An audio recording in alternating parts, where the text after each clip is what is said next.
എല്ലാവർക്കും എൻ്റെ വിനീതമായ നമസ്കാരം. അബ്ദത്തൂർ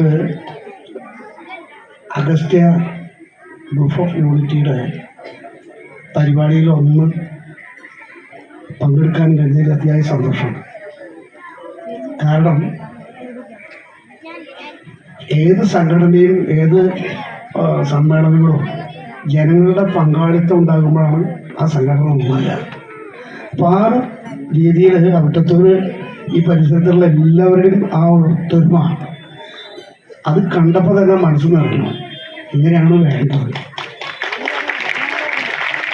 മനുഷ്യർക്ക് നാനാ വിഭാഗക്കാർക്കും ജാതി മതം ഭേദമന്യേ എല്ലാവർക്കും നല്ല സുഖത്തിൽ ജീവിക്കണം, ആയുരാരോഗ്യത്തോടെ ജീവിക്കണം. അതിന് വേറൊരു സ്പർദ്ധയോ ഒരു വൈരാഗ്യമോ ഒരു തരത്തിലുള്ള ജാതീയമായ സ്പിരിറ്റോ രാഷ്ട്രീയ സ്പിരിറ്റോ ഒന്നുമില്ലാതെ മനുഷ്യർ ഒന്നിക്കുക, ഒന്നിച്ച് ജീവിക്കുക, ഇല്ലാത്തവനെ സഹായിക്കുക, എനിക്ക് പറ്റാത്ത മറ്റൊരു പറ്റണ്ട എന്നുള്ള മനോഭാവം വെടിഞ്ഞ് എനിക്കോ പറ്റില്ല അപ്പം മറ്റുള്ളവർക്ക് പറ്റട്ടെ, അതിനു വേണ്ടുന്ന ഒത്താശ ചെയ്യാനും വാക്കാലോ പ്രവൃത്തിയാലോ നമുക്ക് എന്തെങ്കിലും ചെയ്യാൻ കഴിയുമെങ്കിൽ ആ മനസ്സാണ് നമുക്ക് എല്ലാവർക്കും വേണ്ടത്. അപ്പം അതുകൊണ്ട് തന്നെ നമുക്ക് ഈ ജീവിച്ചിരിക്കുന്ന സമയം അത്രയും നമുക്ക് കുറച്ച് കാലങ്ങളേ ഉള്ളൂ. അപ്പം മനുഷ്യരായിട്ട് ജീവിക്കാൻ കഴിഞ്ഞാൽ തന്നെ പരമ പുണ്യം, മഹാഭാഗ്യം. വേറെ ജീവികളോ ജന്തുക്കളൊക്കെ ആയിട്ട് ഇഴജന്തുക്കളോ അങ്ങനെ മറ്റു തരത്തിലുള്ള രീതിയിൽ പ്രാണി എന്തെല്ലാം ജീവികൾ ഈ രാജ്യത്തുണ്ട്, ഈ ലോകത്തിലുണ്ട്. അപ്പം അതല്ല, അതേ മനുഷ്യജന്മം കിട്ടിയ ആൾക്കാർക്ക് നല്ല രീതിയിൽ ജീവിക്കുക, സുഖമായിട്ട് മറ്റുള്ളവരെ കൊണ്ട് നല്ലതെന്ന് പറയിപ്പിക്കാൻ പറ്റുന്ന രീതിയിൽ നമുക്ക് പ്രവർത്തിച്ച് സുഖമായിട്ട് ജീവിക്കാൻ പറ്റിയാൽ അത് തന്നെയാണ് ഏറ്റവും വലിയ മഹത്തരമായ കാര്യം. അപ്പം ഇങ്ങനെയൊക്കെയുള്ള സംഘടനകൾ ചെയ്യുമ്പോൾ സംഘടനകൾ ചെയ്യുന്ന സൽക്കർമ്മങ്ങൾ നമ്മൾ മനസ്സിലാക്കേണ്ടതുണ്ട്. ഏതെങ്കിലും ഒരാൾക്ക് എന്തെങ്കിലും ആവശ്യത ഉണ്ടെങ്കിൽ അവർക്ക് വേണ്ടുന്ന കാര്യം ചെയ്യുക. എല്ലാവർക്കും സാധിച്ചെങ്കിൽ പോലും പറ്റാവുന്ന അത്രയും കാര്യങ്ങൾ ചെയ്യാൻ പറ്റാൻ അത്രയും ആയല്ലോ എന്നുള്ള രീതിയിൽ മനുഷ്യർ ശുദ്ധ മനസ്സോടെ നന്മയുള്ളവരായി നല്ല രീതിയിൽ കാരുണ്യമുള്ള പ്രവർത്തനത്തിൽ ഏർപ്പെടുക, അതിലൊക്കെ മനസ്സുണ്ടാക്കുക എന്നുള്ളതാണ് ഏറ്റവും വലിയ കാര്യം. ഈ സംഘടനയുടെ ഉദ്ദേശം തന്നെ എനിക്ക് സ്വാഗതം പറഞ്ഞപ്പോൾ മനസ്സിലായി. അങ്ങനെയാണ് വേണ്ടത്. ജനങ്ങൾക്ക് പ്രയോജനമുള്ള കാര്യങ്ങൾ അത് ജാതിയോ മതമോ രാഷ്ട്രീയമോ ഇല്ലാതെ ഏതൊരു മനുഷ്യനും എന്തും ചെയ്യാൻ പറ്റുന്ന രീതിയിലുള്ള മനസ്സ്, നമ്മളെക്കൊണ്ട് പറ്റുന്ന കാര്യം അത് ചെയ്യുക, അവരെ സന്തോഷിപ്പിക്കുക എന്നുള്ളത് തന്നെയാണ് ഇതിൻ്റെ ഈ സംഘടന കൊണ്ട് ഉദ്ദേശിക്കുന്നതും സംഘടനക്കാരുടെ മനസ്സും പ്രവർത്തനവും. അതിൻ്റെ നല്ല ലക്ഷണമാണ് ഇപ്പോൾ കുറേ ആൾക്കാരെ, യോഗ്യരായിട്ടുള്ള കുറേ ആൾക്കാർ ഓരോരോ മേഖലയിൽ നിൽക്കുന്നവരെ ആദരിച്ചു, അവർ ബഹുമാനിച്ചു, അവരൊരു വേദിയിൽ നിർത്തി അവർക്ക് വേണ്ടുന്ന സൗകര്യങ്ങൾ ചെയ്യാനുള്ള മനസ്സുള്ളവർ അത് ആദരിക്കപ്പെടുമ്പോൾ അവർ സത്യം പറഞ്ഞാൽ നമ്മൾ ആദരിച്ചു, നമ്മളാണ് ആദരിച്ചത്, നമ്മൾ അവരാദരിച്ചാൽ നമ്മൾ ആദരിക്കപ്പെട്ടവരായി എന്നാണ് അതിൻ്റെ അർത്ഥം. ഒരാളെ ആദരിക്കുകയാണെങ്കിൽ ഈ ആദരിക്കുന്ന ആളാണ് ഏറ്റവും വലിയ ആൾ, ആദരവ് മേടിച്ച ആളല്ല. അപ്പം നമ്മളതിന് മനസ്സ് കാണിക്കുക, ആ തരത്തിലുള്ള കാര്യങ്ങൾ ചെയ്യുന്നൊരു സംഘടന. ഈ സംഘടനയൊക്കെ എന്നും 3 മാസമായിട്ടുള്ള ഇതിൻ്റെ കാലം തുടങ്ങിയിട്ട്. അപ്പം ഇത്രയും 3 മാസത്തിനുള്ളിൽ 3ാമത്തെ പരിപാടി ഇപ്പോൾ ഈ നടത്തുന്നു. ആ 3ാമത്തെ പരിപാടി എനിക്കെങ്കിലും വന്ന് പങ്കാളിയാവാൻ കഴിഞ്ഞത് സർവീസിൻ്റെ അനുഗ്രഹം, മഹാദേവൻ്റെ ഒക്കെ പുണ്യമായിട്ട് ഞാൻ കണക്കാക്കുക. കാരണം ഇതൊക്കെയാണ്. അപ്പം ഞാൻ ഇന്ന് രാവിലെ മുതൽ വേറെ പരിപാടിക്കായിരുന്നു. ഈ മൊമെൻ്റെയും പൊന്നാടിയും കിട്ടിയിട്ട് വയ്ക്കാൻ സ്ഥലമില്ലാണ്ട് വീട്ടിൽ 2-3 അലമാരി നടന്ന്, പിന്നെ വേറൊരു ഭാഗത്തൊരു ഹോള് മുഴുവൻ നിറച്ച് ഈ മൊമെൻ്റുകൾ 60-65 കൊല്ലമായിട്ട് കിട്ടുക. ഇന്നും ഇന്നലെയും നാളെയല്ല. അപ്പം അത്ര കാലങ്ങളായിട്ട് വാങ്ങിക്കൊണ്ടിരിക്കുമ്പോൾ അപ്പം പറയുമ്പോൾ വയസ്സാലോചിക്കും, 79.5 വയസ്സായി. ഇവിടെ നമ്മൾ പുറത്തേക്കാടുന്നുണ്ടോ എന്ന് പറയുന്ന മാതിരിയാണ്, അത്ര സ്പീഡാണ്. അപ്പം ഇപ്പോഴാണ് നമുക്ക് ഈ കണ്ട കാലമായിട്ട് രംഗത്ത് എന്തെങ്കിലും ചെയ്തുകൊണ്ടിരിക്കുമ്പോൾ ഈ സമീപ പ്രദേശത്തുള്ള ഒരാളാണ് ഞാൻ. ആറാട്ടുപുഴ എന്ന് പറഞ്ഞ പെരുവനം ഗ്രാമത്തിൽപ്പെട്ട ആറാട്ടുപുഴ ദേശത്തുള്ള ആ ഗ്രാമത്തിൽ ജനിച്ച ഒരാളാണ്. അവരുടെ പൂരം കേട്ടിട്ടില്ലേ?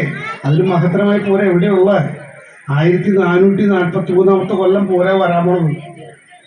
തൃപ്രയാർ ദേവര് ശ്രീരാമസ്വാമി ആണ്ടിലൊരിക്കൽ വന്ന് ഗുരുനാഥൻ കാണാൻ വരുന്നതാണ് ഈ ഐതിഹ്യം, ഈ പൂരം എന്ന ഈ ദേവമേള.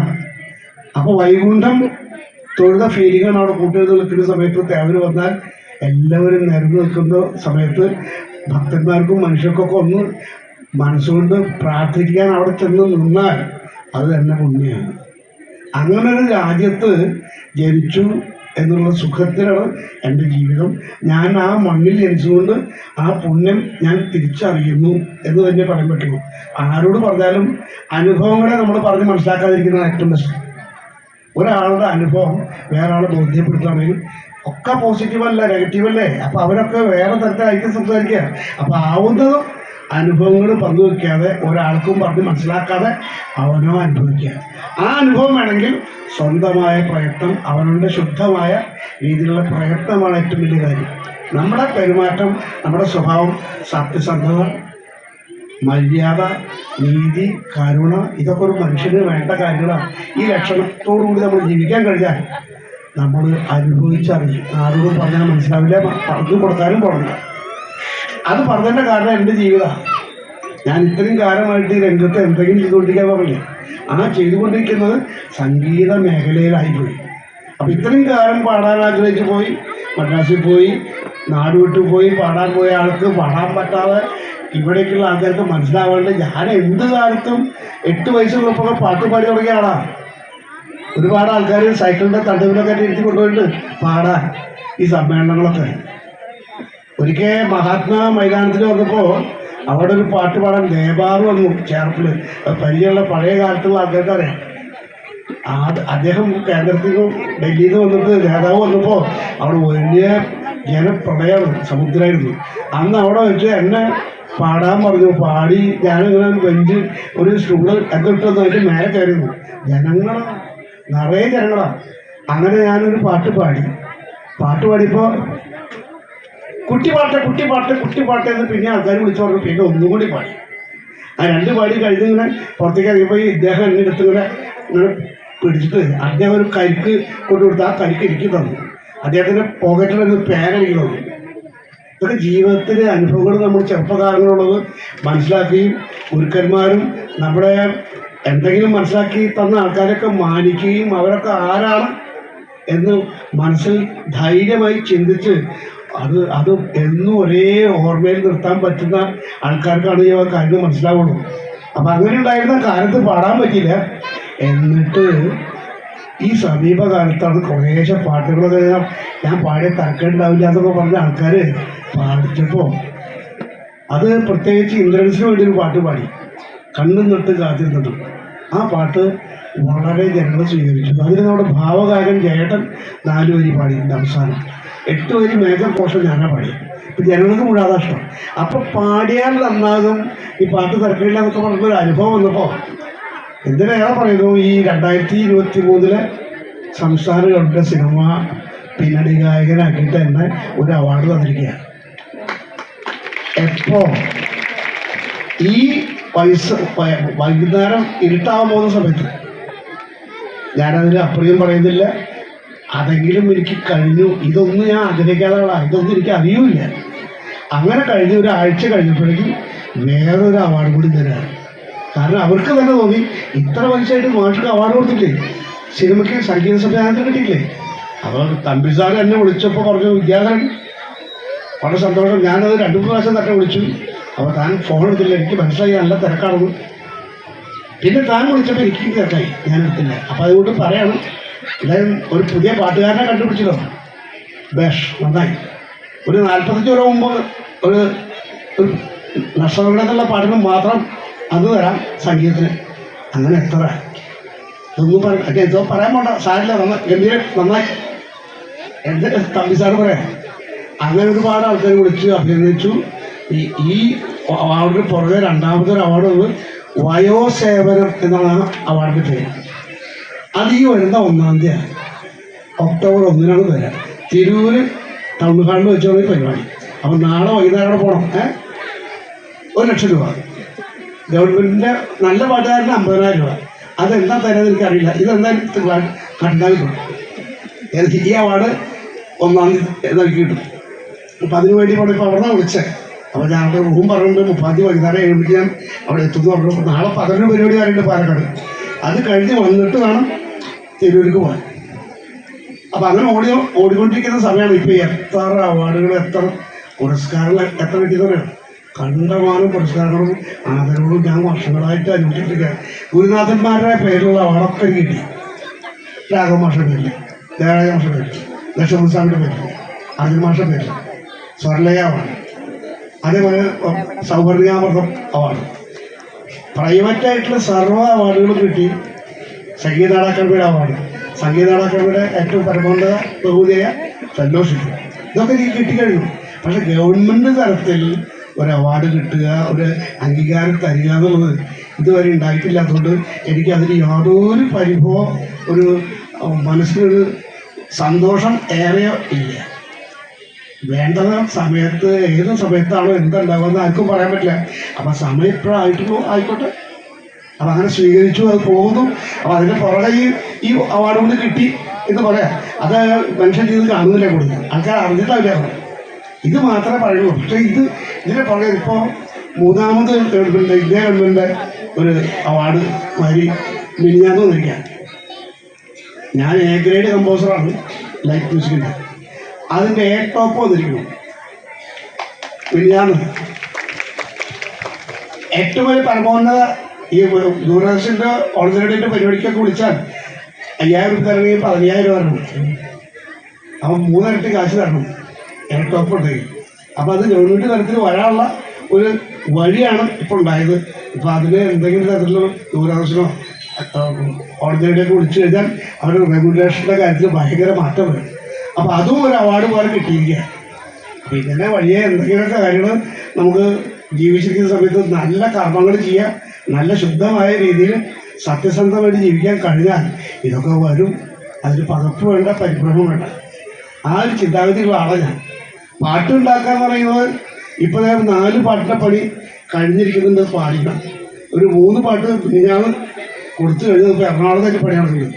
ഓർക്കസ്ട്രക്കാരോട് ചെയ്യാനായിട്ട് അവിടെ പോയിട്ടുണ്ട്. അപ്പോൾ നിരന്തരമായിട്ട് യൂട്യൂബ് തുടങ്ങിയതിന് ശേഷം പാട്ടുകൾ ഉണ്ടാക്കുന്നതിന് യാതൊരു ബുദ്ധിമുട്ടുമില്ല, കാത്തിരിക്കേണ്ട കാര്യമില്ല. കാരണം സിനിമ, സംഗീത സംവിധാനം അല്ലെങ്കിൽ സിനിമയുടെ ഭാഗത്ത് പോയിട്ട് അതല്ല നമ്മുടെ മെയിൻ ഒരു വഴി. എന്നെ സംബന്ധിച്ചത് എന്നെ ആളൊരു സിനിമയ്ക്ക് വിളിക്കുന്നില്ല, ഒരു പരിഭവമില്ല, പരിഭ്രമമില്ല. എന്താണ് വേണ്ടത്, ഞാൻ എന്ത് ചെയ്യണം, അതിന് തയ്യാറായിട്ട് വരുന്ന ആൾക്കാർക്ക് എന്താ വേണ്ടത് ചെയ്യണം. പാടണം, പാട്ടുണ്ടാക്കണം.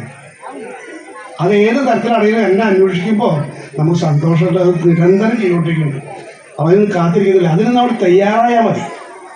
അപ്പോൾ ആ തയ്യാറാകാനാണ് നമ്മുടെ ജീവിതത്തിൽ ഏറ്റവും വലിയ ആവശ്യം. നമ്മളെല്ലാവരും നല്ല രീതിയിൽ തൊഴിൽ ചെയ്യുക, അവരൊക്കെ പറ്റുന്ന കാര്യങ്ങൾ ചെയ്യാനുള്ള മനസ്സുണ്ടാകുക, അത് സുഖമായിട്ട് ചെയ്യാൻ നമ്മൾ സ്വന്തമായി പരിശ്രമിക്കണം. നമ്മുടെ പരിശ്രമമാണ് ഏറ്റവും വലിയ കാര്യം.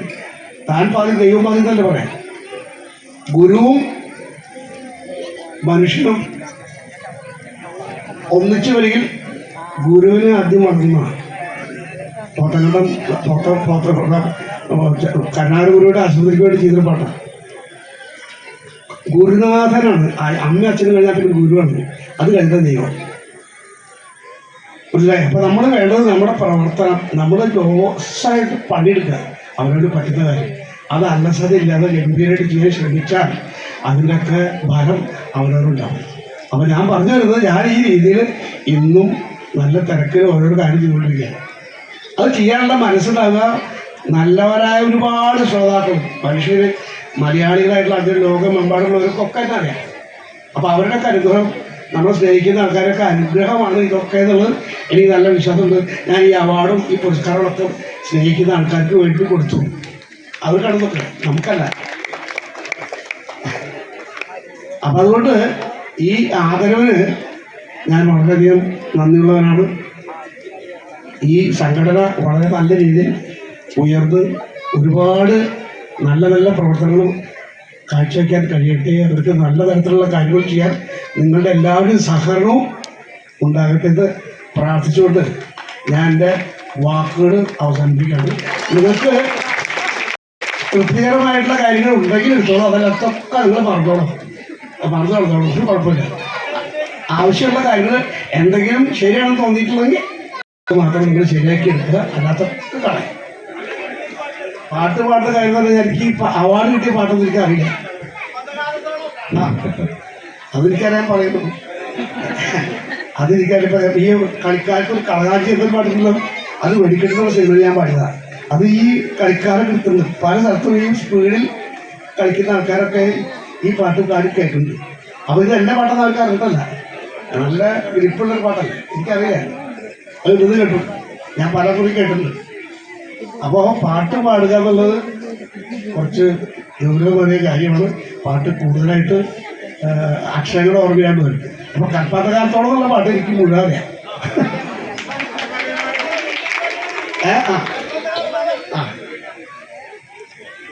രണ്ടു വഴി നാല് വഴി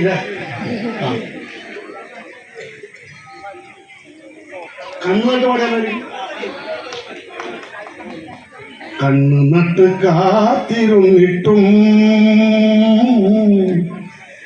കണ്ണു നട്ട് കാത്തിരുന്നിട്ടും കണ്ണു നട്ട് കാത്തിരുന്നിട്ടും എൻ്റെ കരളിൻ്റെ കരിമ്പ് തോട്ടം കട്ടെടുത്തതാരാണ്? ഓ കട്ടെടുത്തതാരാണ്? പൊന്നുകൊണ്ട് വേലി കെട്ടിയിട്ടും എൻ്റെ കൽക്കണ്ട കിനാവ് പാടം കൊയ്തെടുത്തതാരാണ്? ഓ കൊയ്തെടുത്തതാരാണ്? നല്ലൊരു കേറി. കൽപ്പാന്തകാലത്തോളം കാതരേ നീ എൻ മുന്നിൽ കൽഹാരഹാരവുമായി നിൽക്കും. കല്യാണരൂപരാവും കണ്ണൻ്റെ കരളിന് കവർന്ന രാധികയെപ്പോലെ, കവർന്ന രാധികയെ പോലെ. കണ്ണടച്ചാലുവൻ്റെ കൺമുന്നിലൊഴുകുന്ന കല്ലോലിനിയല്ല നീ. കന്മല പൂവിടർന്ന കളിവിരുന്നൊരുക്കുന്ന കന്മല പൂവിടർന്നാൽ കളിവിരുന്നൊരുക്കുന്ന കസ്തൂരിമാനല്ലോ നീ. കസ്തൂരി മാനല്ലോ നീ. കൽപ്പാതകാലത്തോളം കാതരേ നീ മുന്നിൽ കൽഹാരഹാരവുമായി നിൽക്കും. കർപ്പൂരമെരിയുന്ന കതിർമണ്ഡപത്തിൽ കാർത്തിക വിളക്കാണ് നീ. കഥന കാവ്യം പോലെ കളിയരങ്ങിൽ കണ്ട കഥന കാവ്യം പോലെ കളിയരങ്ങിൽ കണ്ട കതിർമൈതമയന്തി കതിർമൈതമയന്തി. കൽപ്പാന്തകാലത്തോളം കാതരേ നീ എൻ മുന്നിൽ കൽഹാരഹാരവുമായി നിൽക്കും. Thank you. നല്ല പടക്കം പെടാൻ പറ്റുന്ന കൈയടി. കാരണം മാഷ് നമ്മളെ വീണ്ടും സംഗീതത്തിന്റെ മറ്റൊരു ലോകത്തേക്ക് കൂട്ടിക്കൊണ്ടുപോയി. ചന്ദനം മണക്കുന്ന പൂന്തോട്ടം, ചന്ദ്രിക മെഴുകിയ മണിമുറ്റം, മരത്തമ്പിളി നിലവിളക്ക്, ഉച്ചത്തിൽ സന്ധ്യയ്ക്ക് നാമജപം ഹരിനാമജപം. അച്യുതം കേശവം രാമനാരായണ കൃഷ്ണദാമോദരം വാസുദേവം ഭജേ. അച്യുതം കേശവം രാമനാരായണം കൃഷ്ണദാമോദരം വാസുദേവം ഭജേ. ചന്ദനം മണക്കുന്ന പൂന്തോട്ടം, ചന്ദ്രിക മെഴുകിയ മണിമുറ്റം, മരത്തമ്പിളി നിലവിളക്ക്, ഉച്ചത്തിൽ സന്ധ്യയ്ക്ക് നാമ ജപം ഹരിനാമ ജപം.